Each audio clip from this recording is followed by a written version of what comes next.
बिस्मिल्लाहिर्रहमानिर्रहीम अस्सलामुअलैकुम। आज मैं आपके लिए बहुत ही पुरानी एक ऐसी रेसिपी को लेकर आई हूँ जो नानियों दादियों के ज़माने में बनाई जाती थी। बच्चों की पैदाइश पर, शादी ब्याह पर या किसी भी खुशी के मौके पर यही मिठाई बनाई जाती थी। इसे हम लड्डू भी बोलते हैं, सूजी का पकवान भी बोलते हैं।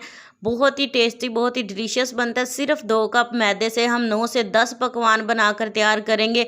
इंतहाई क्विक और इजी रेसिपी है, इतने डिलीशियस बनेंगे। और इतनी पुरानी रेसिपी को आप बनाएं, अपने बड़ों के साथ शेयर करें। यकीनन उन्हें बहुत ज़्यादा खुशी होगी कि आप इस ज़माने में भी उनकी पसंद नापसंद का ख्याल रखते हैं। इस रेसिपी को बनाएंगे हम अपने तरीके से, एक यूनिक तरीके से। सबसे पहले एक अदद बाउल के अंदर यहाँ पे मैंने 2 कप मैदा शामिल कर लिया है।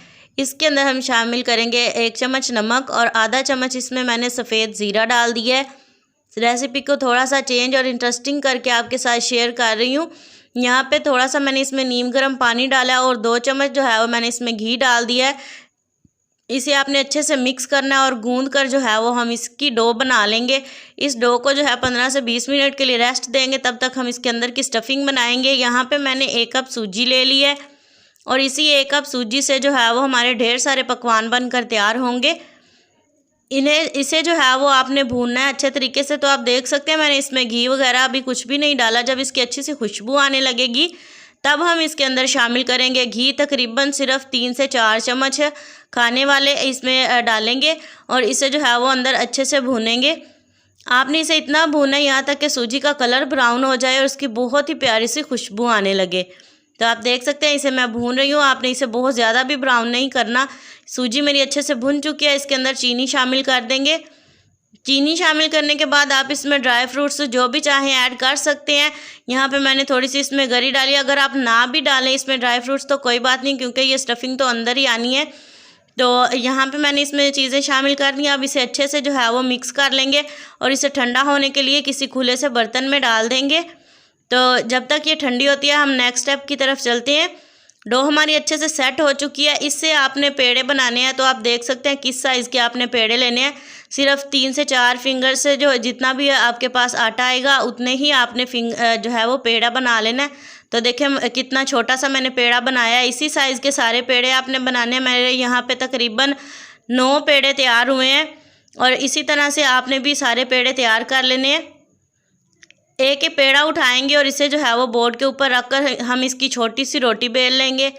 तो आप देखिए बहुत ही इजीली जो है ये बन जाएगा। क्विक रेसिपी शेयर कर रही हूँ इतनी शॉर्ट में आपको, और ये रेसिपी कोई नहीं बताएगा। यकीन जाने आपका भी टाइम बहुत ज़्यादा कीमती है, इसीलिए मैं आपके साथ शॉर्ट वीडियो शेयर करती हूँ। इसकी आधी साइड पे मैंने स्टफिंग लगा लिया और पानी लगाकर जो है वो हम इसे ऐसे बंद कर देंगे। इसके किनारों को जो है वो प्रेस करके अच्छे से आपस में चिपका देंगे। यहाँ पे आपको इसका कोई सा भी डिज़ाइन बना सकते हैं। तो मैंने इस तरह से थोड़ा थोड़ा फोल्ड करके जो है वो एक ये डिज़ाइन इसका बना लिया है। ये भी बहुत प्यारा लग रहा है माशाल्लाह। और यहाँ पे देखें कांटा चम्मच ले लें या टूथपिक ले लें, उसकी मदद से भी आप इस तरह से इसका डिज़ाइन बना सकते हैं। नाइफ़ की मदद से कटिंग कर लें और थोड़ा थोड़ा जो है वो इसे ऐसे पकड़ कर जो है वो आपस में चिपकाते जाएँ और इसके जो है ना ऐसे पत्तियाँ सी बन जाएंगी, पेटल्स वगैरह बन जाएंगी। तो ये भी एक बहुत ही ज़बरदस्त सा हमारा डिज़ाइन बनकर तैयार हो चुका है। तो देखें इसी तरह से सारे पकवान हम रेडी कर लेंगे।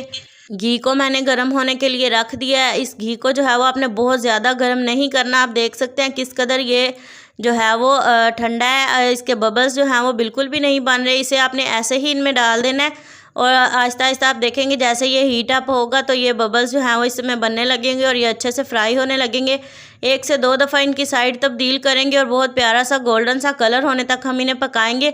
एक और रेसिपी भी है जिसमें इन्हें बनाकर शीरे में डिप करते हैं, चाशनी बनाकर उसमें डिप करते हैं। वो भी रेसिपी अगर आपको ये पसंद आई है तो इसे लाइक करें और कमेंट में मुझे बताएं। अगर आपको वो रेसिपी चाहिए तो वो भी मैं आपके साथ इंशाल्लाह ज़रूर शेयर करूँगी। तो देखें पकवान मैंने बनाकर निकाल लिए। ये तो क्विक रेसिपी मैंने शेयर की है आपके साथ। उम्मीद करती हूँ आपको रेसिपी और वीडियो पसंद आई होगी। वीडियो अच्छी लगे तो लाइक करें और इसी तरह की इंटरेस्टिंग वीडियोज़ के लिए चैनल को ज़रूर सब्सक्राइब करें। तो मैं आपको तोड़ के दिखाती हूँ। ये देखें माशाल्लाह कितने ज़बरदस्त हैं। ऊपर से काफ़ी क्रिस्पी बने हैं और अंदर से भी काफ़ी डिलीशियस लग रहे हैं। बनाकर अपने बड़ों को जो है वो दें और उन्हें हैरान कर दें। वो आपसे ज़रूर पूछेंगे कि ये इंटरेस्टिंग सी रेसिपी आपने कैसे बनाई है। नेक्स्ट वीडियो तक के लिए आयशा सुहेल को दीजिए इजाज़त। दुआओं में याद रखिएगा। अल्लाह हाफिज़।